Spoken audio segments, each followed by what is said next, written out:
Buenos días, sean bienvenidos al seminario del mes de mayo del Departamento de Microbiología y Parasitología. En esta ocasión contamos con la presencia del doctor Fidel de la Cruz Hernández Hernández.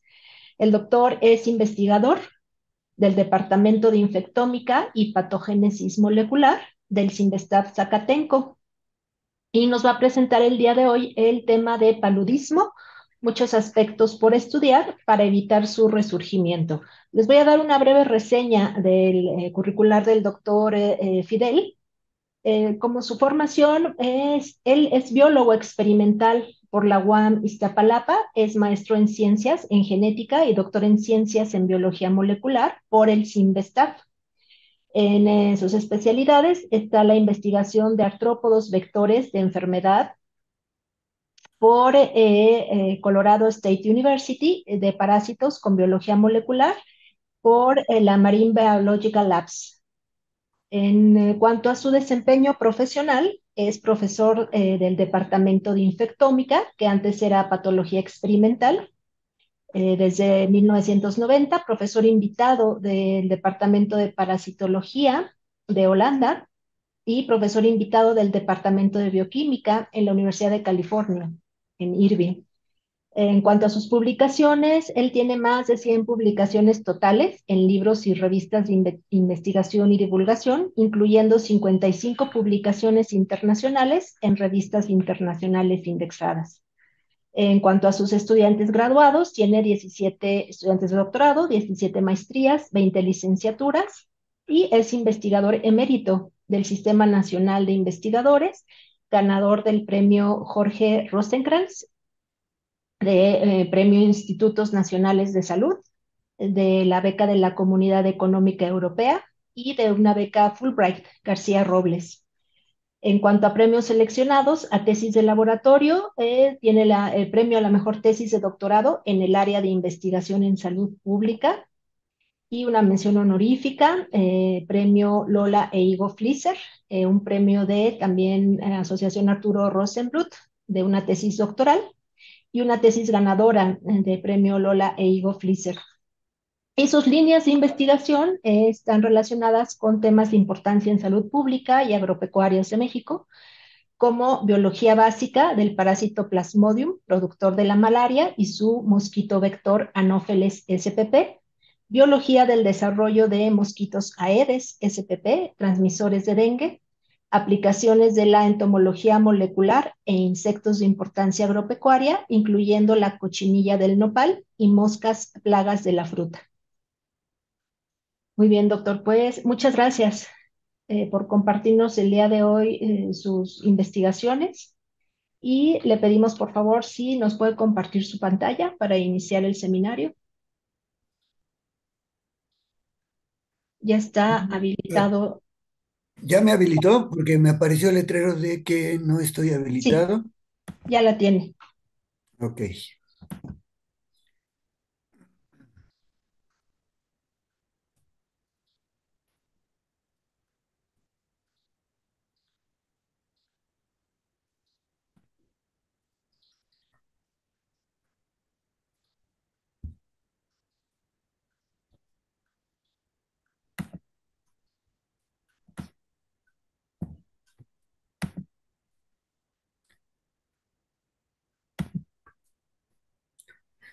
Ok, ya pueden ver mi pantalla. Sí, doctor, se ve bien. Ok. Bueno, pues vamos a platicar del paludismo, que es un tema muy amplio y muy interesante. La verdad, creo que si hay algo que le da dificultad a hacer una presentación como esta, es a seleccionar acerca de los temas que se pueden considerar. Pero bueno, vamos haciendo una selección de algunas de las cosas que son importantes en este sistema formado en realidad por tres organismos. Bueno, por una parte, empezaré por comentarles que el Plasmodium causa la enfermedad parasitaria más importante de la historia propiamente de la humanidad. Ahora que se hace la arqueología del DNA, se ha encontrado en las momias egipcias, e incluso eso es de oídas porque no se tiene la tumba de Alejandro Magno, pero se dice que murió de malaria y de hecho tiene millones de años la enfermedad. Ya en los dinosaurios se han encontrado evidencias de la presencia de parásitos de este género. Ahora, el género Plasmodium, existen más de 100 especies que son parásitos estrictos de hospederos específicos. ¿Esto qué quiere decir? Que hay parásitos que son capaces de afectar a todos los tetrápodos, incluyendo Plasmodium específico de anfibios, de reptiles, de aves o de roedores, incluso así tan exquisita es la especificidad de especie. Y además, esto nos da la oportunidad de tener modelos experimentales que son bastante seguros en el laboratorio. Porque, por ejemplo, Plasmodium berghei, que es específico de roedores, nunca nos va a infectar a nosotros. Ahora, en el humano, actualmente se consideran 5 especies que afectan al hombre y aquí les vamos a mencionar en orden, digamos, de importancia por número de casos y peligrosidad, empezando por Plasmodium falciparum, vivax, ovale, malaria y Knowlesi, que en el caso de Knowlesi se considera que es bastante reciente el paso de los primates al humano. Ahora, algo que es fundamental para poder hablar del Plasmodium, pues es hablar del sistema formado por 3 organismos: el parásito, el vector y nosotros mismos, si vamos a hablar del paludismo humano. Ahora, para describir rápidamente el ciclo de vida, pues suele uno empezar por describir que una hembra de mosquito infectada que tiene en sus glándulas salivales las formas de esporozoito, que son las formas infectantes del parásito, pica. Aquí hay varios detalles biológicos a considerar. Solamente las hembras de los mosquitos son capaces de transmitir la enfermedad, porque en estos insectos hematófagos en particular, solamente las hembras tienen eh, todo el hardware para poder llevar a cabo la obtención de sangre. Otra cosa importante relacionada con la obtención de sangre es que esta sangre se utiliza solamente para la producción de huevos, porque de hecho, incluso en el insectario, ustedes pueden tener las colonias de los mosquitos por varias semanas, en el caso de los adultos, alimentados con agua azucarada. Pero bueno, en fin, los mosquitos hembra, cuando pican, inyectan al esporozoito que se va al hígado. En el hígado hacen una infección intracelular, dando lugar a los esquizontes hepáticos, en donde dan lugar a una buena cantidad de la siguiente forma de los parásitos, que son los merozoitos.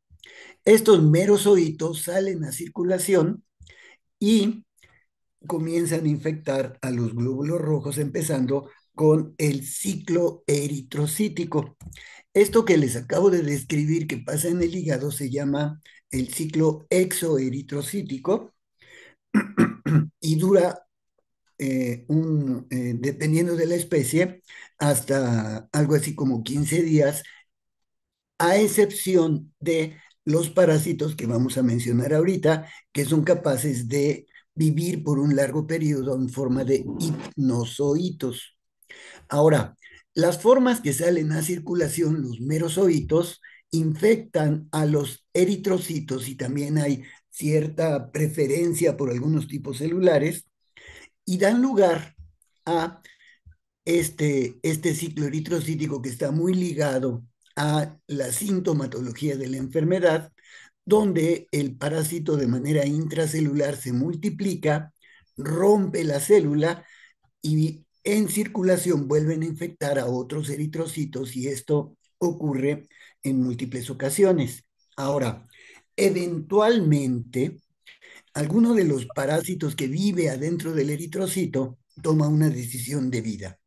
Dice, ya no voy a ser asexual y me voy a convertir en sexual. Caramba, una gran decisión de vida. Y entonces da lugar a una situación que desde el punto de vista de la biología molecular es muy interesante porque tiene que cambiar su patrón de expresión genética para dar lugar a las nuevas formas del parásito que llamamos gametocitos.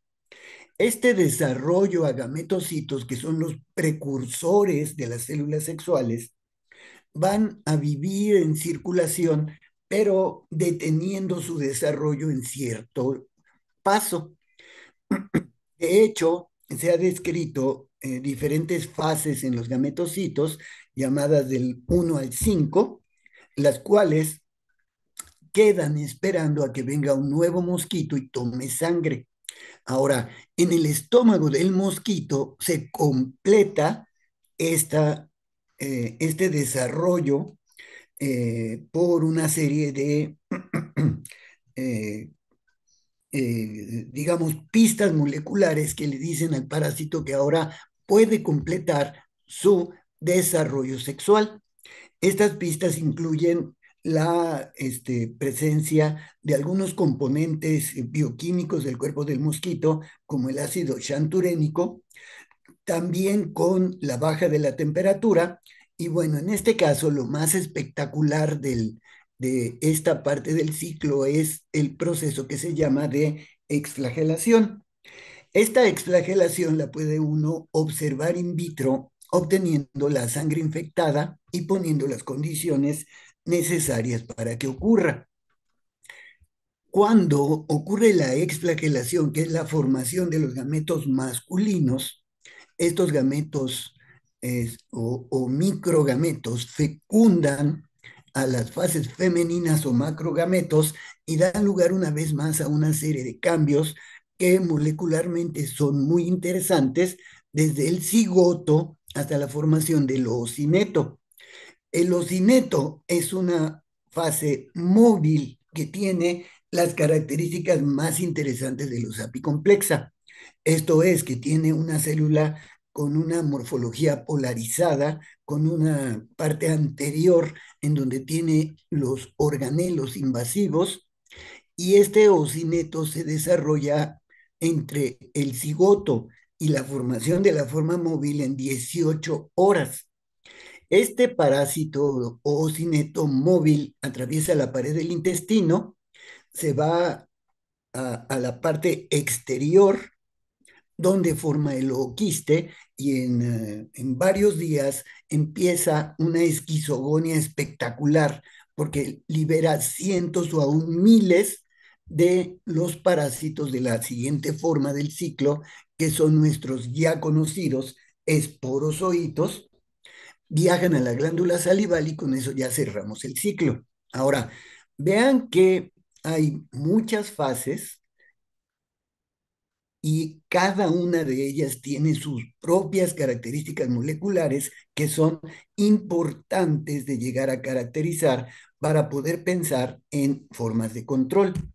Hablemos algunas cosas comparativas entre las diferentes especies. Yo les mencionaba que hay 5 que afectan al hombre: Falciparum, Knowlesi, Malaria, Ovale y Vivax. Y sobre esta situación quiero hacer énfasis en algunas cosas importantes. Una, que una diferencia en las diferentes infecciones va a ser que algunas de ellas pueden tener recaídas. Estas recaídas no se dan en Falciparum, Knowlesi y Malaria, pero sí se dan en Ovale y Vivax. Y estas recaídas dependen de la situación de que las formas hepáticas pueden en un momento dado entrar en una forma durmiente que se le llama hipnozoito, y estas formas durmientes son responsables de las recaídas en periodos de tiempo que pueden ser desde días a meses, y esto entonces hace difícil llegar a saber quiénes son portadores del parásito, aunque no presenten la enfermedad. Ahora, eh, en este caso también ya lo habíamos mencionado, las recaídas que en un momento dado pueden darse en, en situaciones de falla del tratamiento, que vamos a hablar ahorita de algunos de los medicamentos que se utilizan. Ahora, la malaria severa se considera que puede ser producida por falciparum, es el campeón de la severidad. Todas las muertes de las que habla la Organización Mundial de la Salud, o no todas, pero la mayor parte son debidas precisamente a la infección por Plasmodium falciparum. Aunque en el caso de Plasmodium vivax también puede haber casos de malaria severa y Plasmodium vivax va a tener una distribución ligeramente diferente en el mundo, porque está presente principalmente en Asia, comparativamente a la situación de falciparum que está presente principalmente en África. Para el caso de América tenemos una situación que es regional, porque de Centroamérica para el sur hay Plasmodium falciparum y de Centroamérica hacia el norte tenemos casos de Plasmodium vivax. Bueno, algo que también es característico y hace diferencia entre estos parásitos es en la sintomatología referido a el síntoma más característico de la enfermedad, que es la producción de fiebre. Estas fiebres, para el caso de Falciparum vivax y estos otros parásitos, son tercianas. Esto es un día sí, un día no, un día sí, un día no. Malaria son cuartanas y en comparación a Plasmodium knowlesi, que produce fiebres que son cotidianas o diarias. Bueno, los síntomas, muy rápidamente los mencionamos. Algo que es muy característico es la sintomatología cíclica. De hecho, hasta en el Doctor House, a la hora de hacer la historia clínica de un paciente que tenga fiebre, se le pregunta el, si los síntomas son cíclicos, la frecuencia y si tiene alguna historia de viaje. Porque, por ejemplo, en México, lo vamos a revisar ahorita en breve, tenemos en realidad muy pocos casos autóctonos.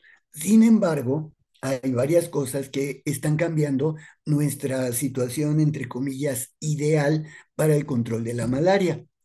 México tiene una historia o varias historias muy interesantes relacionadas con la presencia del paludismo. Estas gráficas que con toda intención las puse aquí escaneadas con colorcitos como antiguitos, casi casi quise como sacar de mi librero un libro viejo para mostrarles una estadística relacionada con lo que pasaba con la malaria hace muchos años, en los tiempos de nuestros abuelos. Porque en estos gráficos tenemos las principales causas de muerte de los mexicanos y aquí están puestas por quinquenios.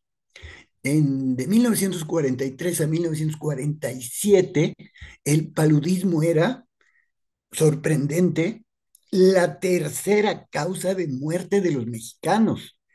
Que bueno, ahora yo les puedo preguntar, ¿alguien de ustedes ha tenido malaria? Que levante la mano si alguien ha tenido malaria. No, ¿verdad? ¿Alguien ha conocido a alguien que haya tenido malaria? Pues no, tampoco.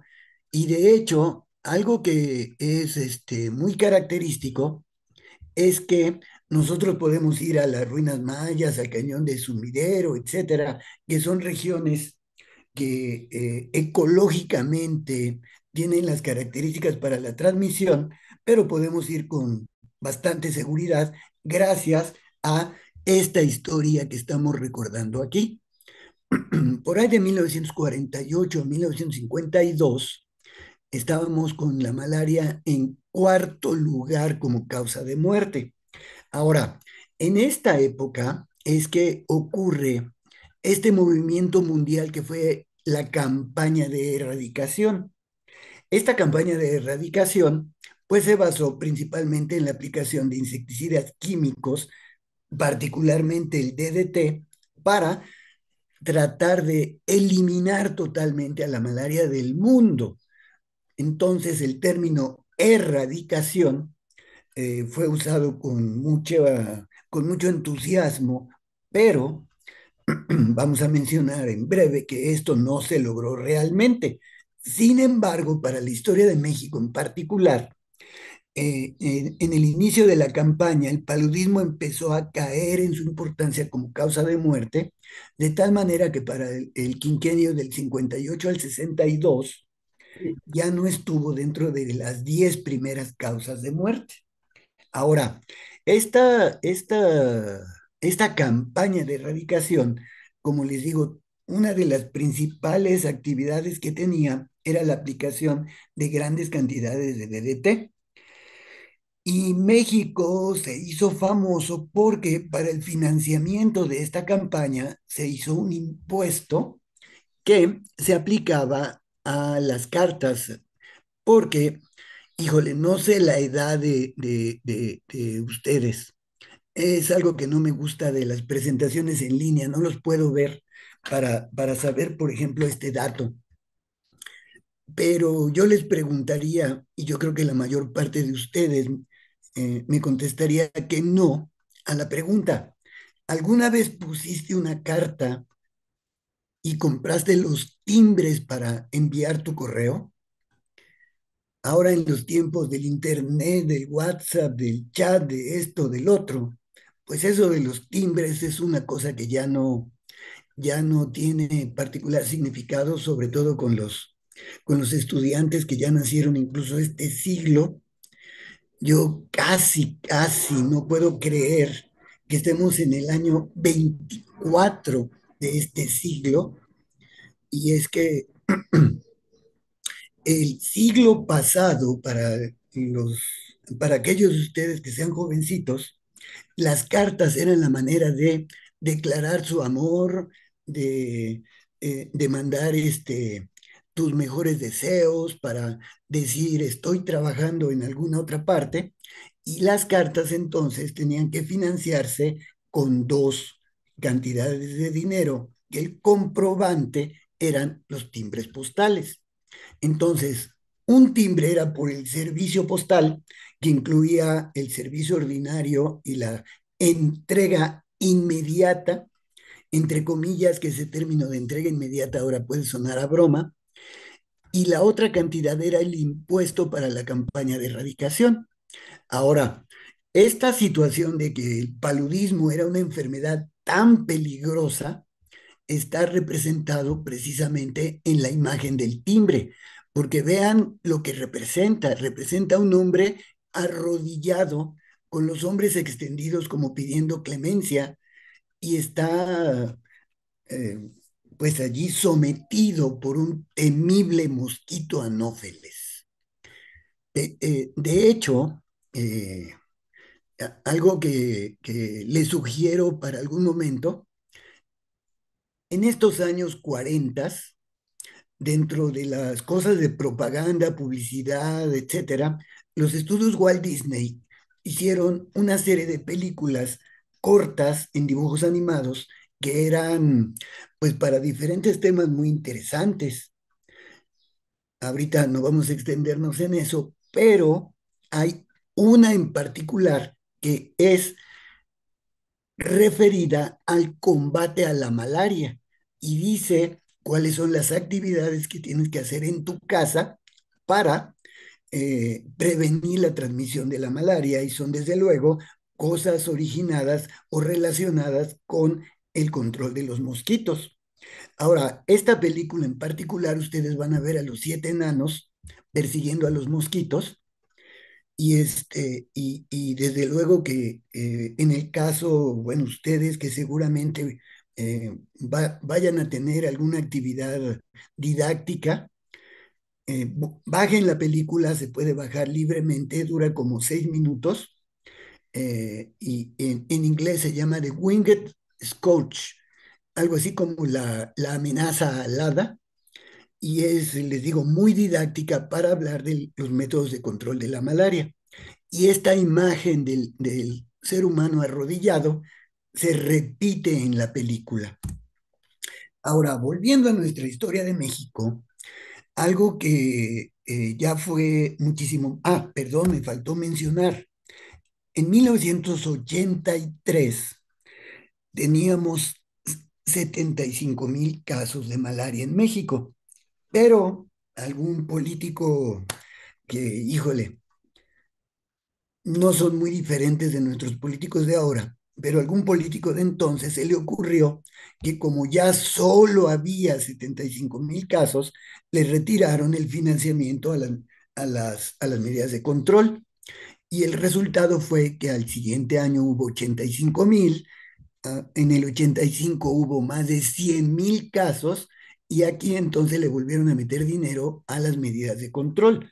De hecho, es lo que les quiero mostrar acá, es que la cuestión de la erradicación duró hasta más o menos el año 82.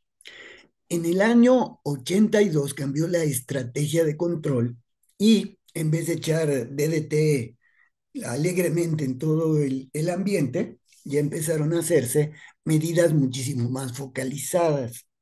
De tal manera que estas otras estrategias, la de control, la de país y país focalizado, ya se empezaron a utilizar medidas donde se checaba y se identificaban y trataban a los pacientes, aislándolos para que no fueran focos de transmisión de la enfermedad. Vean que algo muy importante de llegar a comprender el ciclo, y vean que yo he hablado del ciclo docenas o tal vez cientos de veces, pero creo que cada vez que se platica del ciclo hay alguna arista nueva que le ve uno a ese sistema tan interesante de la transmisión para buscar entonces dónde están los puntos donde puede uno intentar detener a la transmisión. Pero entonces les decía, en el control país y país focalizado, entonces se hicieron estadísticas de la presencia de mosquitos, la presencia de mosquitos infectados, porque puede haber anofelismo sin malaria, pero no puede haber malaria sin anofelismo. Y por otra parte, puede haber mosquitos, pero si no hay portadores, pues tampoco va a haber una transmisión de la enfermedad. Entonces, en estas tres condiciones o en estas tres estrategias de control país y país focalizado, se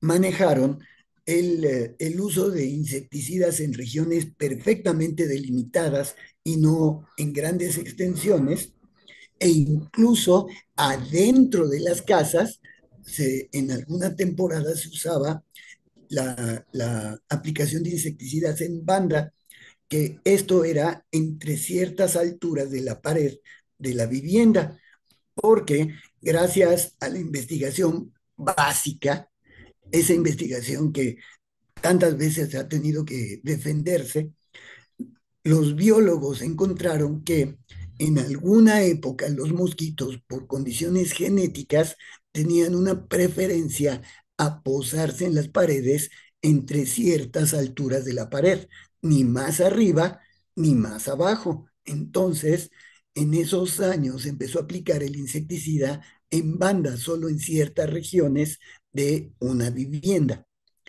Ahora,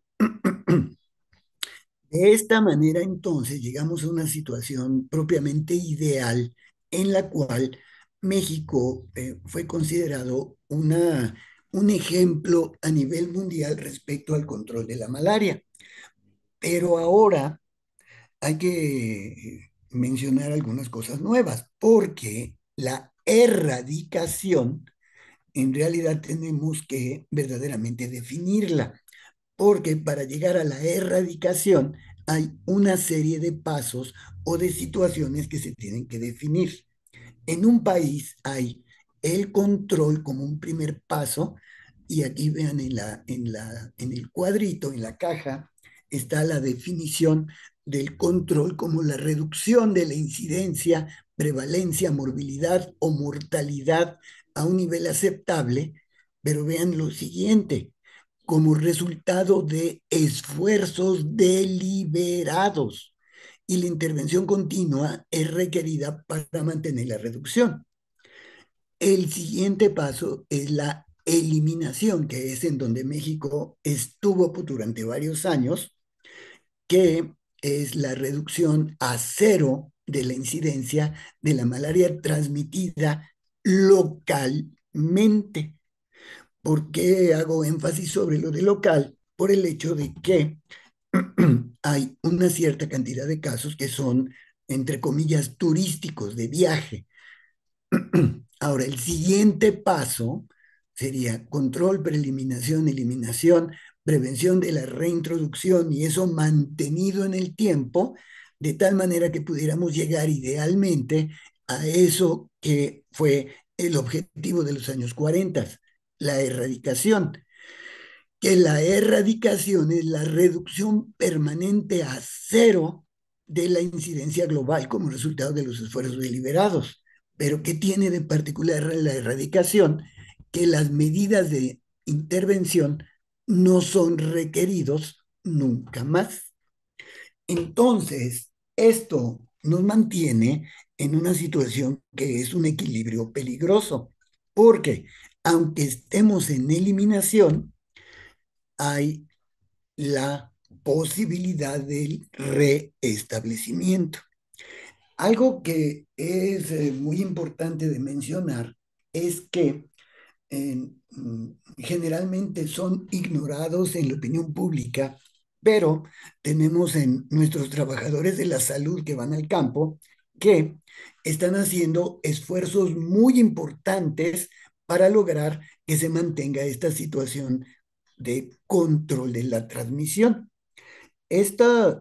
Vaya, he conocido a varios de estos trabajadores que te narran anécdotas muy, híjole, muy humanas, muy interesantes, porque en muchas ocasiones, por ejemplo, los que trabajan en Chiapas, tienen que meterse a las regiones selváticas a colectar mosquitos. Y estos mosquitos se tienen que llevar al laboratorio para hacer las observaciones que son estandarizadas por la Organización Mundial de la Salud para encontrar parásitos en glándulas salivales o en estómago. Pero estas aventuras en la selva frecuentemente llevan como riesgo ocupacional la enfermedad misma del operario. Entonces, bueno, eh, hay un programa gringo que se llama Héroes Verdaderos, y sale el bombero que se sube en una escalera para bajar al gatito de la viejita del techo, ¿no? Entonces digo, bueno, si ellos son los héroes verdaderos, ¿qué podríamos decir de nuestros trabajadores de la salud que se meten a la selva a ser picados, mordidos, perseguidos en zonas donde en ocasiones tienen que salir huyendo a meterse a la camioneta o el vehículo porque entran en zonas de nubes propiamente de mosquitos? Y por una parte, y por otra parte, pues desde luego con el riesgo constante de la verdadera transmisión.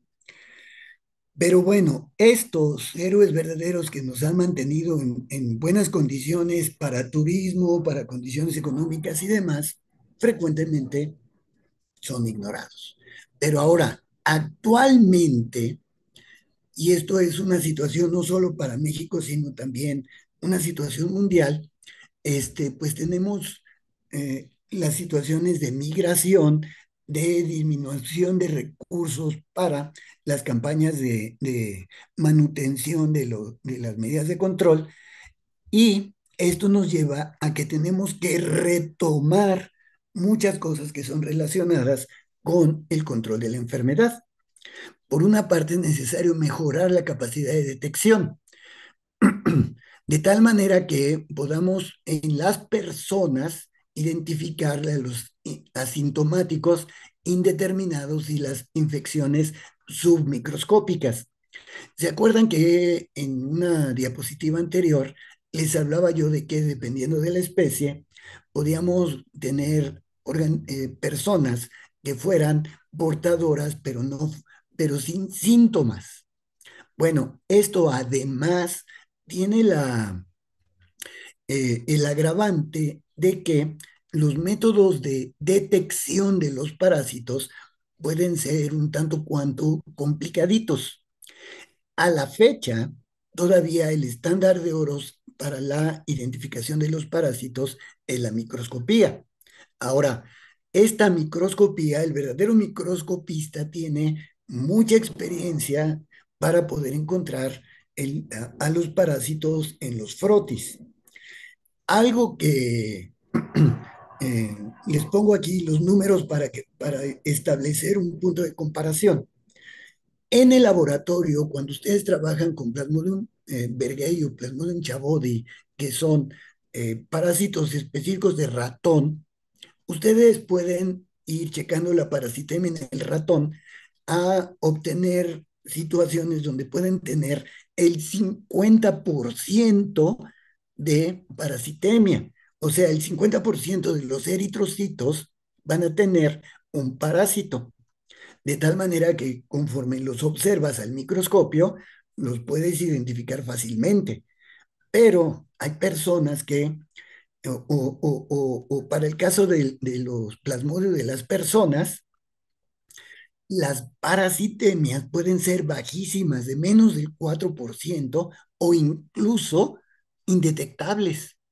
Vamos a hablar ahorita del caso de Plasmodium falciparum, que en un momento dado se esconde de tal manera que la parasitemia no se puede ver y la persona puede estar extraordinariamente enferma, pero no puedes ver a los parásitos. Y esto entonces habla de que necesitamos tener métodos de detección eficientes, rápidos y que no dependan tanto de personal que sea de muy calificado o bien que se necesiten equipos que sean muy caros. Ahora, una de las alternativas que se han usado a nivel mundial ha sido las RDTs, que son las tiras reactivas, así como las de embarazo. Espero que no, ninguno de ustedes haya brincado ahorita que dije la tira de prueba de embarazo. Pero bueno, en fin, el asunto es que estas tiras dependen de la identificación por métodos inmunológicos de algunos de los antígenos del parásito, que incluyen antígenos de los eritrocitos infectados, como estos CHRP2 y 3. Y resulta que en las poblaciones de Plasmodium pueden existir poblaciones que mutan y que ya no son detectados por el anticuerpo y por las tiras reactivas. Entonces, esto pues hace una situación en donde se ve que los métodos de detección no son de ninguna manera una respuesta única y última a la detección de la malaria, de tal manera que la investigación para proponer nuevos métodos de diagnóstico sigue abierta. Ahora, esta vigilancia continua ahora se tiene que extender por la situación de la migración, porque puede existir la importación de casos y vigilar la malaria fronteriza implica la detección a un lado y al otro tanto de los pacientes como de los mosquitos infectados. Entonces, estas situaciones pues tienen que ver con nuestro conocimiento de la biología celular y molecular de los parásitos. Ahora, además, también tenemos que hablar de la cuestión de las drogas. Esta gráfica me parece muy importante de mencionar porque vean el número de casos de paludismo en México en 18, 19, 20, 21 y vean que el número de casos, pensando en una población de 100 millones de habitantes, puede a lo mejor no sonar muy importante, pero este gráfico en particular habla de casos autóctonos y casos importados. Y vean que para el 2023 el número de casos importados ya fue 299 contra 44 casos autóctonos, que esto es desde luego una señal de alerta respecto a lo que tenemos que hacer para la situación epidemiológica. Ahora, haciendo las proyecciones, perdón, haciendo una indagatoria a nivel mundial, pues se puede ver que aquí tenemos en rojo los sitios donde hay uno o más casos autóctonos. Y vean que en muchas partes del mundo tenemos esta situación. Y haciendo proyecciones que tienen que ver con clima, con distribución de mosquitos, con migración, esto que tenemos aquí es una proyección de la malaria para el 2050, donde los casos amarillos corresponden a la distribución actual y los casos rojos, los sitios en donde irán apareciendo nuevos casos. Que bueno, eso incluye de manera muy importante a México. Bueno, todo esto que les he platicado, pues nos habla de problemas actuales para el control de la malaria. Por una parte, tenemos una batería de medicamentos, pero en las poblaciones de parásitos van apareciendo poblaciones resistentes.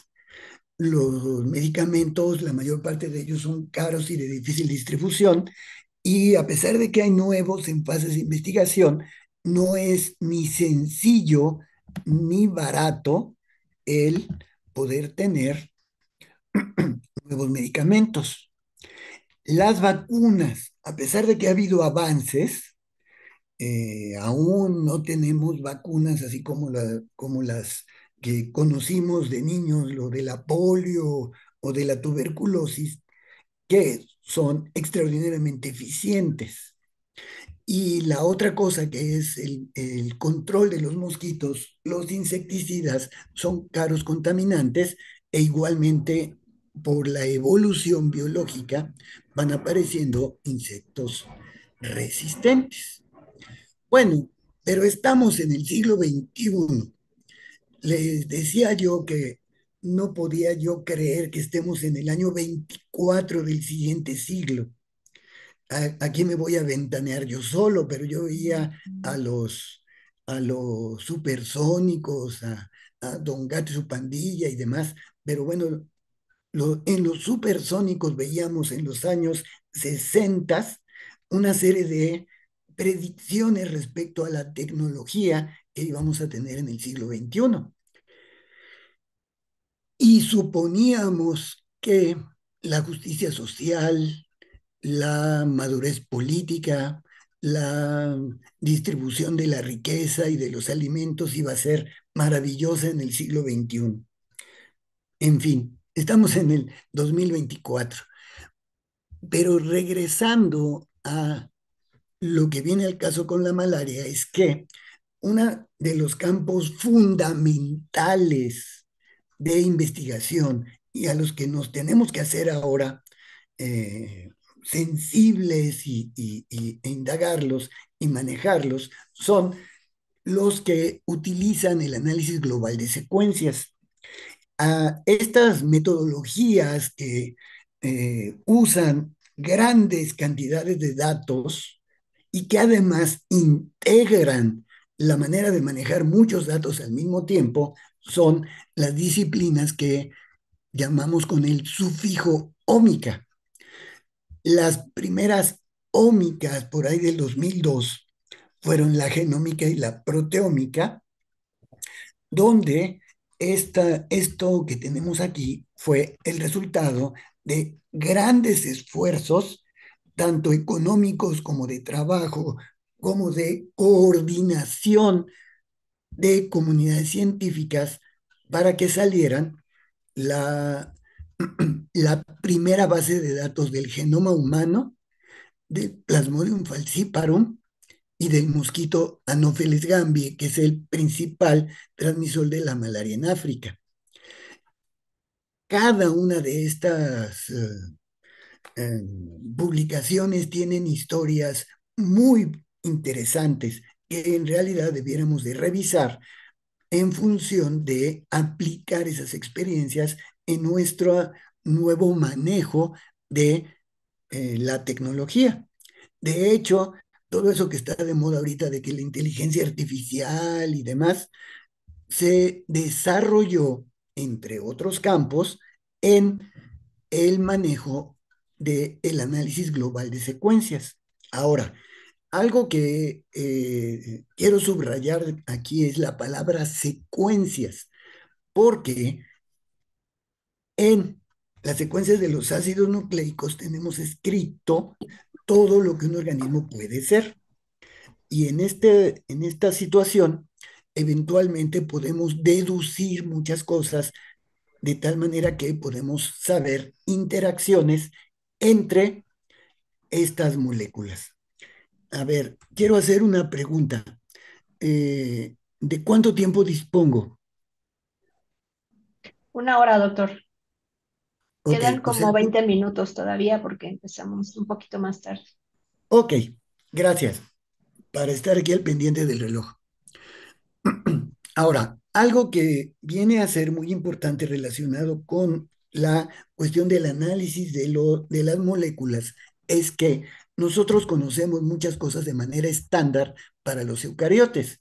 Sabemos del DNA, la transcripción y que esto depende de moléculas que hacen regulación epigenética y factores de transcripción y que en los eucariotes estos ¿Pero dónde está? transcritos, perdón, ¿no? Bueno, y esto para que haya un fenotipo, pues tiene que salir al citoplasma y haber maneras de controlar la actividad de las proteínas y de la información. Resulta que el condenado plasmodio, a pesar de que es el abuelito de todos nosotros, su biología molecular es muy contrastante con la biología molecular de los eucariotes clásicos. Por una parte, una cosa muy importante está desde la constitución del DNA. Algo que es característico es que ustedes recordarán las 4 bases que hacen el DNA y que además se aparean, adenina, timina, guanina, citosina, y que en la mayoría de los organismos decentes, entre comillas decentes, eh, hay un equilibrio en las cantidades de GCAT. Bueno, el Plasmodium, dependiendo de la especie, no tiene 50% de ATGC, sino que tiene una constitución absurdamente alta de pares AT. Y esto determina que a la hora de leer el DNA utilizando el código genético, la mayor parte de los aminoácidos son 5, son 2, 3, 4, 5 aminoácidos que van a ser propiamente la mitad de todos los aminoácidos que constituyen el plasmodio.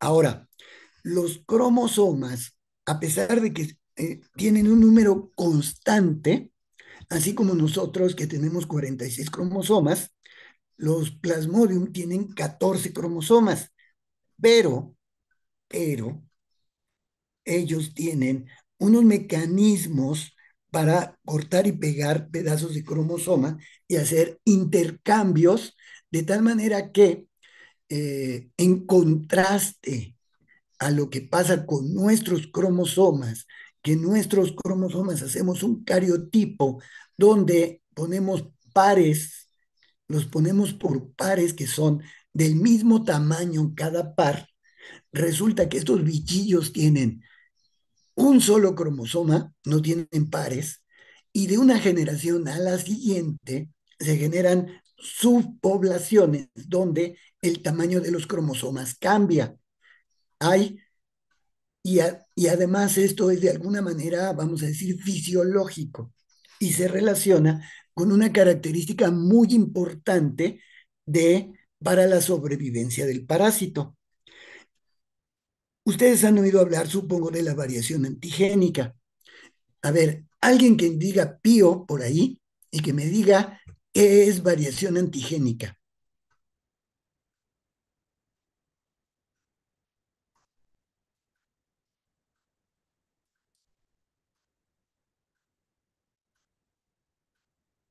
Bueno, bueno, o no me pueden contestar por el sistema, ¿verdad? En Facebook no pueden contestar. Ok, perdón. Sí La se puede, variación, doctor. Estamos todos en Zoom. ¿todos en Zoom? Ok, bueno, entonces alguien que diga pío.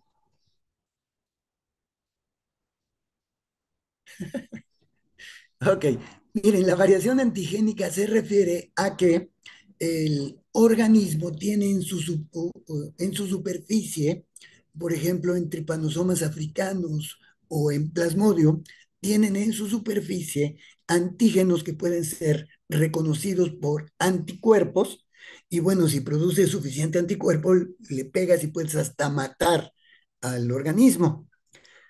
Pero ¿qué pasa si de una generación a la siguiente generas una subpoblación donde esas proteínas de superficie cambian su secuencia? El anticuerpo ya no los puede identificar, cambia su personalidad antigénica. Bueno, esta variación antigénica, en el caso del plasmodio, depende de que las regiones de los cromosomas que se cortan y pegan están en regiones que cambian.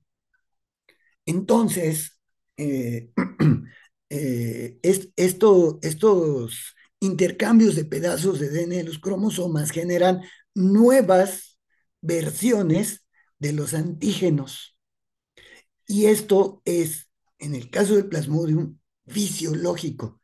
Si nosotros de una generación a la siguiente o en nuestro propio cuerpo, por ahí tenemos una célula que se pone creativa y cambia el tamaño de un cromosoma y no se muere con eso, lo que genera es cáncer. Pero aquí esto forma parte de la fisiología propia del parásito. Ahora, otra cosa extraordinaria de los ácidos nucleicos del plasmodium es la presencia de DNAs extracromosomales. Nosotros, aparte de nuestros cromosomas, tenemos el DNA de la mitocondria. Resulta que Plasmodium y los apicomplexa en general tienen cromosoma, mitocondria y otro organelito que también tiene DNA y que se llama apicoclasto, que además, para la gran sorpresa de los años 90, que fue cuando se describió esto, las secuencias del apicoplasto corresponden a relictos de secuencias de plantas, lo cual de alguna manera se ha manejado en la literatura como la posibilidad de que utilizando eh, sustancias químicas que afecten a las plantas, se pueden buscar medicamentos que sean muy específicos para el plasmodio. Ahora, el último que quiero mencionar de esta tabla es que para nuestra expresión genética, para tener, por ejemplo, nuestra expresión de las proteínas del hígado, el hígado usa factores de transcripción que son de hígado y que solo se prenden en hígado. Regula la expresión tejido específica principalmente por factores de transcripción. Bueno, el plasmodium resulta que regula su transcripción por otros mecanismos y usa muy pocos factores de transcripción.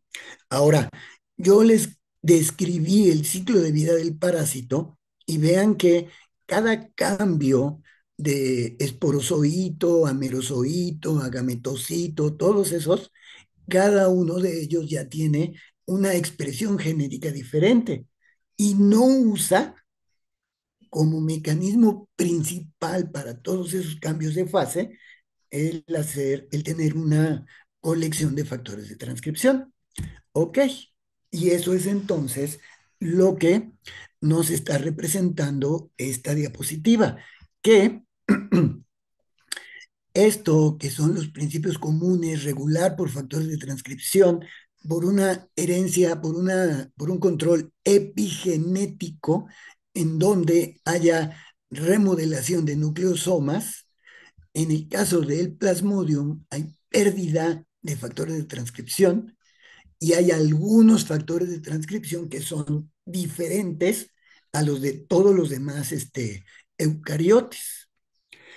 Las histonas también tienen, son especiales de Plasmodium y diferentes a la mayor parte de lo que conocemos.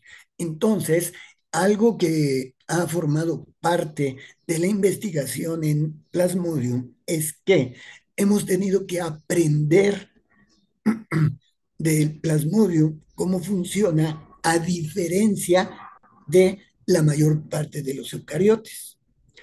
Algo que les voy a comentar dentro de un mes más o menos cuando les hable de los mosquitos es que algo que se hizo una especie de prejuicio a la hora de investigar insectos es el considerar que el modelo de estudio básico de los insectos, que es Drosophila, todo se tiene que parecer en su biología molecular a la Drosophila. Y resulta que a la hora de estudiar a los mosquitos, poco a poco vamos encontrando más y más y más divergencias con la drosófila. Lo mismo ha pasado aquí con el plasmodium. El plasmodium cada vez hay más y más y más divergencias con los eucariotes clásicos. Ahora, en los métodos de manejo global de secuencias, actualmente lo que es el último grito de la moda es el análisis de lo que llamamos la secuenciación de células únicas. Esto, vaya, es una cosa que a mí todavía me sorprende comparado con cómo se manejaba la biología molecular hace relativamente pocos años, porque tenemos métodos ahora tan sensibles de secuenciación que podemos agarrar una población de células y luego hacer la secuenciación célula por célula y tener genomas o transcriptomas. Un transcriptoma es la base de datos de secuencia de los RNAs presentes en una célula. Entonces, vean, esto que les muestro aquí es un mapa de cada bolita corresponde a una célula y cada uno de ellos se hizo su transcriptoma. Ahora, para esta representación se hace desde luego la base de datos y se mete a sistemas que analizan eso, encuentra que, por ejemplo, todos los gametocitos machos comparten la misma población de mensajeros.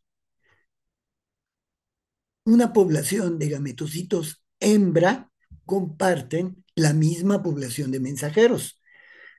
Y aquí, a la hora de comparar la población de los machos contra las hembras, puedes encontrar mensajeros que son específicos de estado, que les digo, en este mapa que está muy, muy, muy simplificado, porque cada uno de ellos es una base de datos, pero aquí se hace énfasis en moléculas que son expresadas de manera estadio específica. Entonces hay los de machos, los de hembras, los de esporozoitos, los de ocinetos, etcétera. Y además se puede seguir en el ciclo de vida y hacer el análisis de los mensajeros célula por célula y estadio por estadio. Y esto además nos da otra visión también diferente del análisis molecular, porque nosotros podríamos decir, todos los gametocitos machos tienen exactamente los mismos transcritos. Pues ¿saben qué? No. En la población hay los que difieren a su vez en cuanto a tener algunos transcritos que son diferentes a los del resto de la población. Que bueno, esto de alguna manera nos regresa a las cosas básicas de la biología. Una de la teoría unificadora de la biología, que es la teoría de la evolución, depende de tres fuerzas básicas, que solo vamos a mencionar dos. Una, en los libros de texto dicen mutación, pero en realidad debiera de interpretarse como la generación de variabilidad en una población, no en un organismo, en una población, y una población que tiene variabilidad se le aplica la segunda fuerza básica de la evolución, que es la selección natural. Entonces, en una población que es heterogénea, cuando viene una fuerza de selección, puede matar a muchos, pero los sobrevivientes, porque tienen una constitución genética diferente, van a dar lugar a una nueva población. Que esto, otra vez si lo relacionamos con la variabilidad antigénica, es lo que el plasmodium hace. Les dije que muta sus cromosomas de manera eh, normal, cotidiana. Bueno, está generando variantes para que cuando llega a un organismo nuevo que tiene a lo mejor un anticuerpo contra la versión uno de un antígeno, pues esos miembros de la población se van a morir, pero los nuevos sobreviven y a la siguiente generación vuelven a generar nuevas variaciones. Bueno, para los últimos minutos les voy a platicar algunas cosas relacionadas con el esporozoito. A mí se me ha ido muy rápido el tiempo, espero que ustedes también. Pero bueno, el esporozoito es la fase del parásito que entra al cuerpo y va al hepatocito. Ahora, este esporozoito es un, eh, es un apicomplexa clásico en el sentido de que tiene los organelos que están en el extremo apical y que corresponden a vesículas de secreción para dar lugar a una secreción de moléculas especializadas.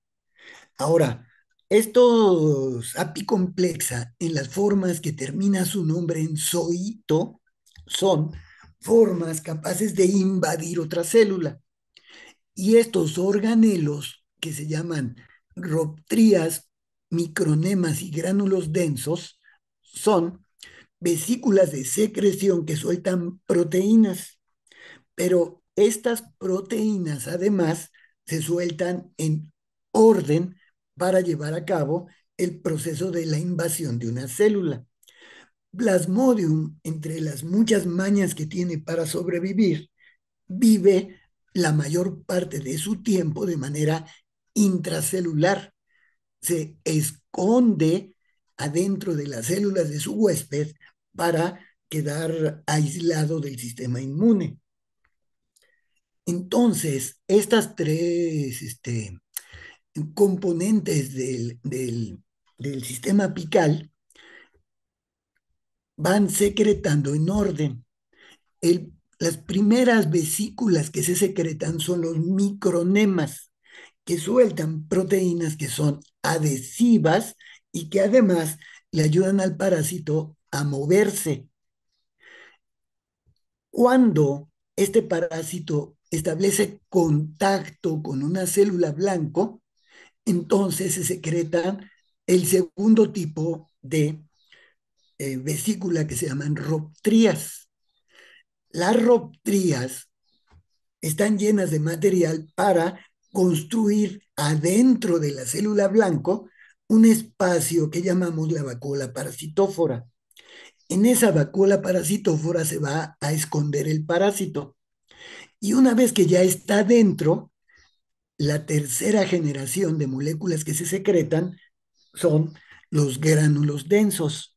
Y estos gránulos densos lo que hacen muchas de sus moléculas es jalar componentes de la célula blanco para el provecho del parásito que está allí guardadito. ¿Ok? De todas, haciendo estas cosas de la proteómica, hay moléculas del esporozoito que se han caracterizado en su secuencia, en sus propiedades, etcétera. Una de ellas, la proteína circunesporozoito, rodea totalmente a el parásito. Y esta molécula, entonces, a la hora que se caracterizó su secuencia, es esta de arriba, se encontró una cosa extraordinaria. Estas rayitas son repeticiones de un péptido muy cortito. Varía con la especie, pero es de alrededor de 9 aminoácidos. Entonces son 9 aminoácidos que se ponen una vez, dos, tres, cuatro, cinco, muchas veces. Y esta proteína tiene regiones que le dan propiedades muy interesantes para interactuar con una célula blanco. Los últimos 5 minutos, nanita, cómo se va el tiempo. Ahora, ustedes recuerdan que el esporozoito se hace en el estómago del mosquito en una estructura que se llamó oquiste. Aquí en la superficie de los parásitos se genera la CSP, esta proteína, y lo recubre, pero esta proteína, en el momento en que el parásito sale a buscar la glándula salival, resulta que se desdobla. Si ustedes agarran parásitos del oquiste y experimentalmente se los meten a un ratón, en el caso de un plasmodium de ratón, el ratón no se infecta. Pero si toman parásitos de la glándula salival donde la CCP se desdobló, ahora sí puede infectar al ratón. Esta CCP es la maravilla de que puede identificar a dónde va el parásito. Ahora, cuando el mosquito pica e inyecta su saliva en la piel, busca algunas células, las atraviesa, va al hígado y en el hígado genera una proteasa que rompe una colita de la CCP y ahora hace que el parásito invada al hepatocito. Entonces, esta proteína CSP es la proteína que se ha pensado que puede servir para generar una vacuna. Ay, me quedó lejísimo la vacuna. Perdón, hay muchas cosas que quería yo comentarles, pero bueno, en fin. Esta posible vacuna contra la CSP se ha considerado que sería la maravilla porque evitaría todo el ciclo de vida. Sería la protección total. Y para esta proteína se han hecho construcciones de proteínas usando fracciones de la CSP total, de tal manera que la vacuna más avanzada es una que se llama RTS, que está formada, si esta es la proteína CCP, es un pedacito de aquí, otro pedacito, que pedacito por pedacito se ha visto cuál es su función inmunológica o el efecto inmunológico. Entonces, la región de repetidos activa células B. La región esta moradita activa células CD4. La región R2 activa CD8 y la colita resulta que se la pegan a un fragmento de un virus que tiene, es una proteína de cápside de virus. que tiene la propiedad viral del autoensamble. Entonces, cuando esta construcción se hace en una levadura, se genera lo que se llaman las partículas parecidas a virus, donde la construcción, gracias a que tiene los fragmentos de virus, se arma haciendo una cosa como que sea un virus, pero exponiendo los antígenos del parásito. Y esta es la vacuna que se ha estado probando y que en su última versión ha cambiado en algo. Aquí, las cositas rositas, estas eran los antígenos del parásito. Y la nueva versión es una construcción nueva donde los antígenos del parásito ahora son mucho más abundantes en la BLP. Ok, pues por razones de tiempo tengo que interrumpir aquí, pero este, por favor pregúntenme alguna cosa y desde luego les digo, hay muchísimas más cosas que sería interesante de platicar del Plasmodium, pero pues ya será para alguna otra ocasión. Claro que sí, doctor. Pues sí, nos deja con mucha inquietud y sí, sería fabuloso si nos pudiera dar más adelante otro tema que complemente el que vimos, que es muy interesante, sobre todo ahora, ¿no? Con lo que mencionó de esta migración tan importante que se está dando, sobre todo de Centroamérica. Entonces, si gustan, pasamos a la sección de preguntas. Si hay alguien que desee preguntar, puede levantar la mano, hacer la pregunta directa o escribirla en el chat. Adelante con las preguntas, por favor.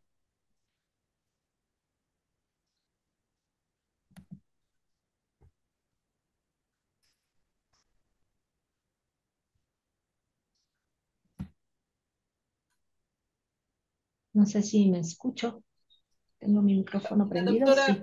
la doctora Beatriz buenos días, muy grata y muy extensa y muy enriquecedora la charla, doctor. Muchísimas gracias por su preparación y su presentación. Yo tengo la inquietud de saber si además de Plasmodium hay otros eucariontes o protozoarios que tengan una alta concentración de adeninas y timinas como este protozoario si en la regulación epigenética, cuando se dan las mutaciones también, eh, se cambia este porcentaje y en qué afecta en los factores en la producción de antígenos, en la variabilidad de antígenos. Ok, sí, esto de la cantidad de ATs es común a todos los apicomplexa. Toxoplasma y Cryptosporidium lo tienen. También lo tiene Entamoeba histolítica y lo tiene esta, ay,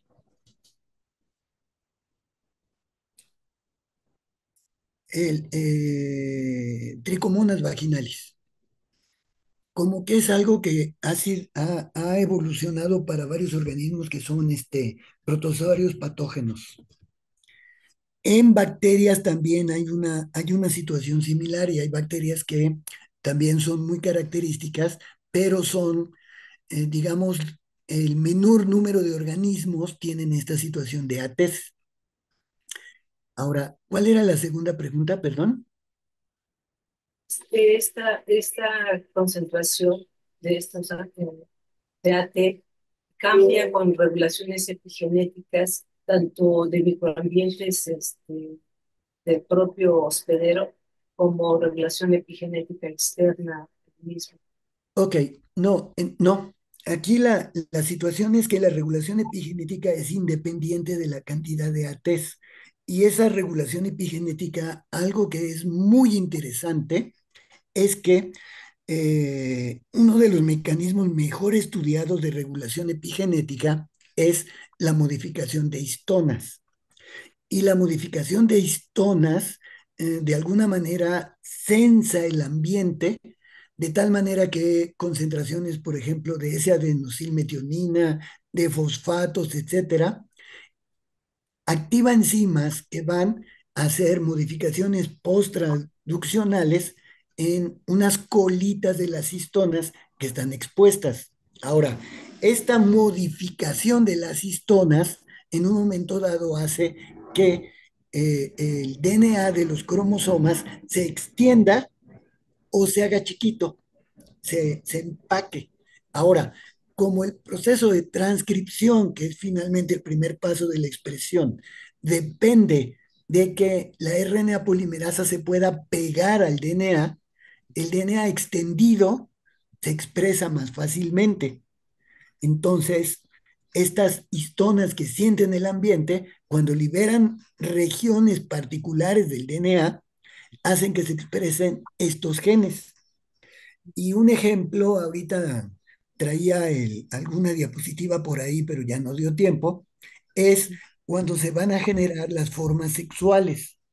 Las formas sexuales, de alguna manera, sienten cuando va a haber una situación de emergencia. Entonces, cuando hay baja de nutrientes, hay activación epigenética de genes maestros de activación de gametocitos y entonces hacen la activación de las formas sexuales. Había una tercera pregunta, perdón, ahorita caigo en cuenta. Es que estaba yo pensando. Bueno, es que estaba yo pensando ahorita entonces en los hipnozoitos. Ya Sí. pregunta de los hipnozoitos que en algunas especies quedan ahí en el hígado. eh, ¿Hay alguna relación entre lo que estabas tú explicando con ese estado latente que queda? Pero, Híjole, el hipnozoito es del que menos se sabe por una razón, ajá, porque se generan muy poquitos y entonces no hay un modelo de estudio así bueno para el estudio de los hipnozoitos. Entonces, eso sí, ahorita se lo debo en función de que no hay suficiente información de los hipnozoitos. sí, doctor, muchas gracias. Gracias. Gracias por las preguntas, las respuestas. ¿Alguien más quiere preguntar? Si no, yo mientras aprovecho para preguntarle, doctor, no sé si en México todavía se siguen o se distribuyan estas pabellones para dormir, que Ah, en su tiempo eran con DDT, pero pues ahora el DDT está prohibido. Entonces, ¿qué se utilizan? ¿Piretroides, piretrinas? ¿O qué es lo más piretroides. utilizado de piretroides? Se usan piretroides, pero que yo sepa no se distribuyen como campaña, digamos. Ok. Y otra pregunta, ¿se sabe si en la gráfica que usted nos mencionó que se elevaron bastante los casos importados, obviamente ha de ser de malaria falciparum y será principalmente por la migración de las personas de Haití, sobre todo? ¿O no Ay, se sabe de... híjole, lo que pasa es que es muy probable que sea falciparum. No tengo divididos los casos por por especie de Plasmodium, pero en Centroamérica, Venezuela y Colombia hay falciparum. No sé si sea significativo que sea gente de Haití la que más contribuye a este número de casos. Claro, pero bueno, es que sí, la migración es importante Sí, de haitianos. Oiga, ¿y en qué fase de investigación está la vacuna que nos mencionaba con estas proteínas? la última, la R21. Sí, Mire, aquí ya me están poniendo que la mayor parte de los casos importados son Vivax, solo uno es de falcíparo. Ok, la R21 está, lo que pasa es que la anterior, la RTSS, que es casi la misma, pues ya se estaba aplicando como tal. Entonces, yo creo que ya se está aplicando en personas en lo que sería la fase 3. en fase 3 quizá. Muy bien. Gracias, doctor. ¿Alguna otra pregunta?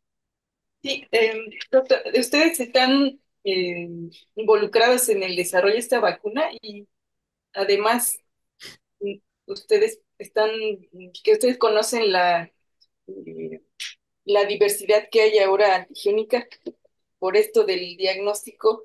¿Están desarrollando alguna prueba que esté relacionada con esta variación antigénica? Bueno, nosotros en particular no.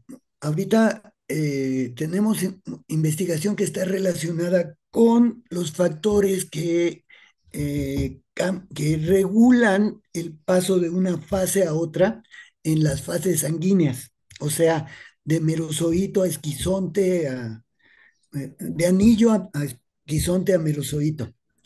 Eso es lo que estamos trabajando en el laboratorio, no el rollo de la vacuna. Ahora, para la cuestión del diagnóstico, teniendo en cuenta la variación, este, en muchos laboratorios del mundo se están caracterizando muchos de los antígenos de las fases sanguíneas. Estas que se han utilizado hasta ahora, las proteínas ricas en histidina, no son las únicas y actualmente se está buscando que sean pruebas, ¿cómo le llamaríamos?, de multiblanco, porque las RDT se van exclusivamente sobre el blanco del HRP, pero ahorita hay otros sistemas, digamos, los más próximos a ser comerciales son los dependientes de PCR, pero actualmente hay unos sistemas que les llaman Sherlock, así como Sherlock Holmes, que dependen de una amplificación de igual de DNA, pero que es lo que se llama isotérmica. No depende de tener un equipo de estos que cambian de temperatura para hacer PCR, sino que ocurre a una sola temperatura. Y el sistema Sherlock depende de la identificación de secuencias muy cortas, aprovechando la actividad de CRISPR, que eso es una cosa pues muy interesante, ¿no? CRISPR está revolucionando muchísimas cosas que están llegando incluso más allá de lo que había llegado la PCR, porque secuencias muy cortas pueden ser muy específicas para hacer amplificación y hacer modificación de secuencia. Entonces, el último grito ahorita para el diagnóstico son los sistemas Sherlock. Y no sé realmente cuántas moléculas al mismo tiempo se van a buscar ahora, porque la idea, como digo, es que sea multiblanco para mejorar lo de las RDTs, que es de un solo blanco. Muchas gracias, doctor. Muchas gracias. Bueno, pues desafortunadamente se nos agotó el tiempo, pero tiene varias felicitaciones en el chat. Lo saluda la doctora Aurora Candil. Muchas gracias Ah, por su plática. muchísimas gracias. Excelente presentación de Daniel Andrés, de Olivia Reynoso, interesante ponencia, felicidades, etcétera. Bueno, pues les voy a hacer un spoiler porque vamos a contar también con la presencia del doctor Fidel en el seminario de junio. Y en ese seminario nos va a hablar de los mosquitos como vectores de todo tipo de agentes infecciosos, ahí para que aparten su agenda para el próximo seminario. Pues bueno, doctor, muchas gracias por su interesante charla, por compartirnos pues todo su conocimiento. Y perdón, ya les publicamos el código de asistencia para que bajen sus constancias, está en el chat. Y bueno, siguen los agradecimientos, las felicitaciones. Bueno, pues claro que sí, la charla fue muy, muy interesante. Muchas gracias, doctor Fidel, por estar en Pues nuestro ojalá foro que les este haya día. aportado a sus órdenes y siempre estoy muy contento de participar. Tengo muchas cosas que decir para cuando tengan ustedes paciencia de oírme. Claro que sí, doctor. Estamos en espera de volver a contar con su participación, aparte del próximo seminario de junio. Pues que Bueno, tengan gracias. buen día, buen fin de semana para todos y nos vemos en el próximo seminario. Hasta luego. Hasta luego.